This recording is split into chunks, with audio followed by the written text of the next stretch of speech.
I'm going to start by saying we're delighted with the turnout we had this year for the annual Luminaries Survey. In the chart in the upper right, you can see we've increased our participation over the 14 years we've been doing it. This year we had 86 luminaries take the survey in July, and they represented 51 different companies.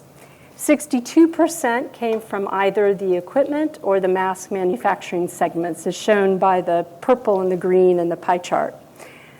A few words about the survey. We always include a no opinion answer on each of the questions, and that's because we want the luminaries to answer the questions they're confident in. And so in the chart, you'll see N equals, and that's the number who've actually taken and answered the question, excluding then the no opinions. And that N number is sometimes interesting, as I'll point to in a couple of the charts. We also show historical trends, which can bring about some interesting data points. When I show those, you'll see the past years in different shades of blue, but all of this year's results will consistently show up in an orange color. We have a great expert panel who are going to take just a subset this time of some of the most interesting data and share their perspectives on it. So my job now is just to walk you through all of the survey results and familiarize you with some of the charts that are a little bit more complicated. So let's start still with this business topic of the mask revenues. Luminaries were right last year. The 2024 mask revenues increased, as you saw earlier, based on the report by SEMI that was issued in August. 2% year-over-year growth, reaching $5.561 billion. By the way, that report is available to purchase on the semi.org site. And just a reminder, last year, the luminaries, 74% of them said it would increase, and nobody thought it would decrease. So what do we think this year?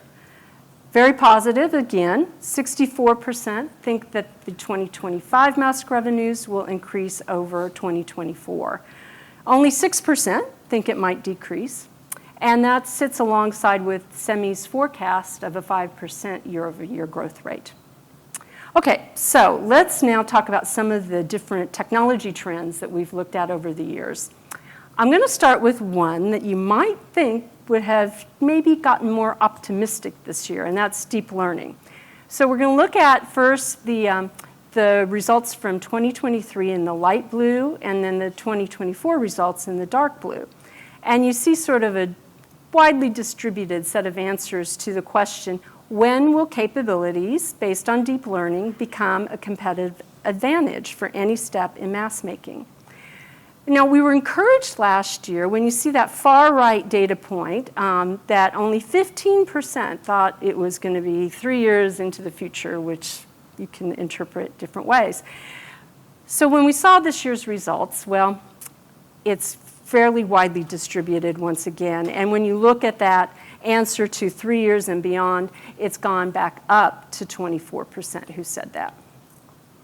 Okay, so let's turn to high NA EUV and see if there's any interesting data there. So some repeat questions. You'll see the history and then this year's result in the orange. So the opinion on high NA EUV first high volume adoption continues to shift out, as you can see visually in the chart. 54% of the luminaries said that would be happening in 2028, 2029, or beyond. And that compares to only 32% who said that last year. But no one says never. So then the next question is a companion to this, and it looks at when would more than one company use high NA EUV in high volume. And once again, we see the results shifting to the right. There is one data point to note. 33%, so more than last year, say high NA EUV broad usage would happen in 2028. So that compared to only 23% who said that last year.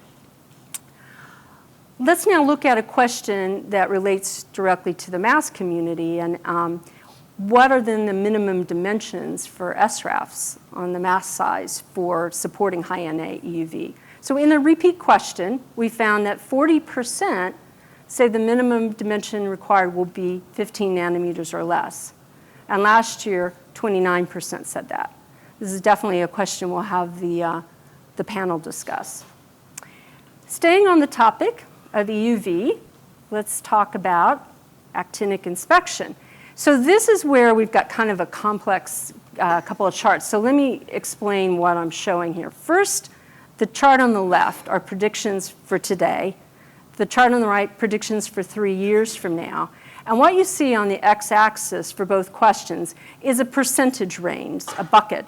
And that represents the number of production masks that the participant taking the survey thinks were inspected by actinic. So if we look at then the size of the bar chart in the y-axis, last year we saw 50% thought that was 0 to 20%. Okay, so that was more conservative than the previous year at 38 or 39%. But that's now gone back down to 38% this year.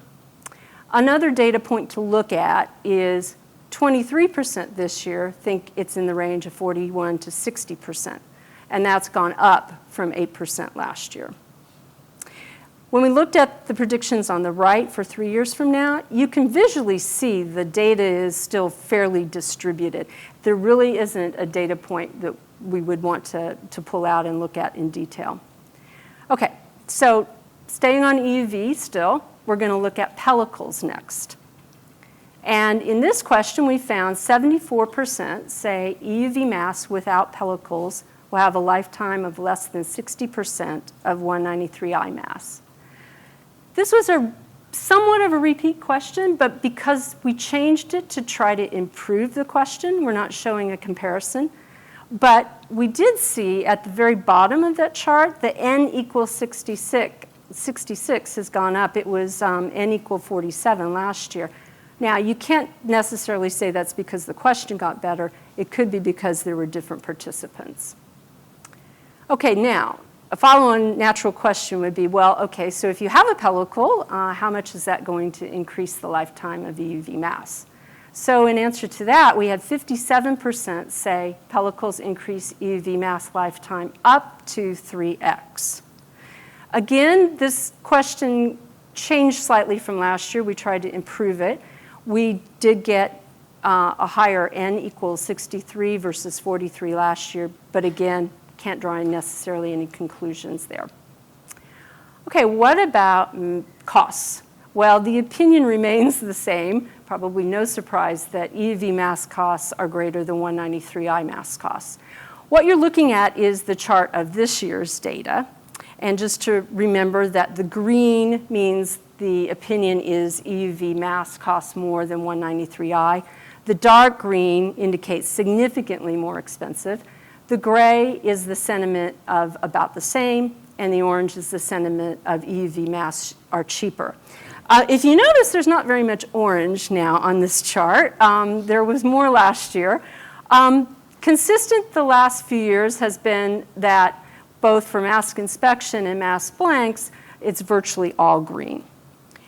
We did look at one other data point here up in the right. We took the percentage that said EUV is more expensive this year in the orange, and then contrasted it to the percentage that said that last year for each of the categories. And visually, you can see across the board in general, the sentiment was stronger this year, with the exception of mask resists. But I will put a caveat, again, could be caused by a different set of participants in the survey. Okay, so what about fabs without EUV? So this is a repeat question we've had. And the question is, at what node fabs using 193I lithography reach a practical limit of economic viability? So the chart on the left didn't really differ much from the past data points, so we don't really have anything we'd point to there. But on the right, the predictions for 7 years from now, we want to point out something we did last year. And again, if you can't see it, the chart starts at the top at greater than 28 nanometers down to less than or equal to 5 nanometers. And this year we had 21% say that fabs could reach less than or equal to 5 nanometers by the year 2032. Last year that was 19% who said that for the year 2031.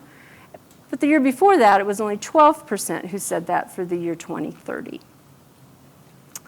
Okay, now I'm going to switch to a couple of investment kind of questions. So going back to the business side, this is a repeat question.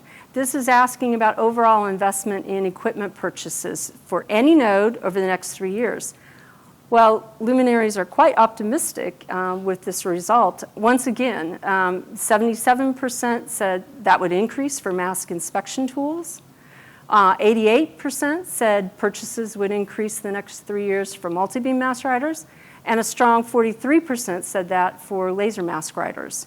So the one exception was that 43% said that VSB mask writers would decrease versus 33% who said that last year. Okay, so the next question is a new question on investment. So here's the question. We ask, for investment in time and money, how would you rank the following areas of priority for the leading edge next year, 2026?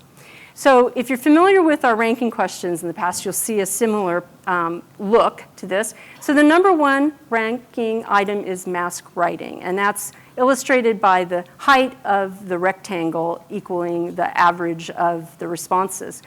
Inside the rectangles, you see a blue plot of lines, and that is the individual rankings of all the participants.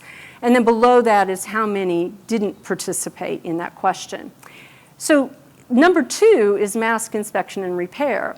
And there is where it's interesting to look at the blue line. It looks kind of like a U. So almost as many people said it was ranked 5 or 6 as, number 2. So difference of opinion there. In third place was OPC ILT, then mask metrology, MDP, and MPC.